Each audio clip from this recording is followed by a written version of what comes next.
ഈ പുഴയും കടന്നിലണമെങ്കിൽ നമ്മുടെ ജയപാലൻ്റെ മകളും നമ്മുടെ കാവേരിയും തമ്മിൽ നിവിന് വേണ്ടി പോരാടുകയാണ്.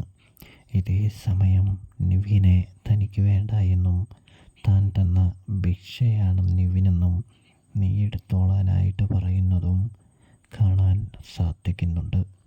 തുടർന്ന് ഓണാഘോഷ പരിപാടികളും കാര്യങ്ങളുമാണ് കാണാനായിട്ട് കഴിയുക കേട്ടോ.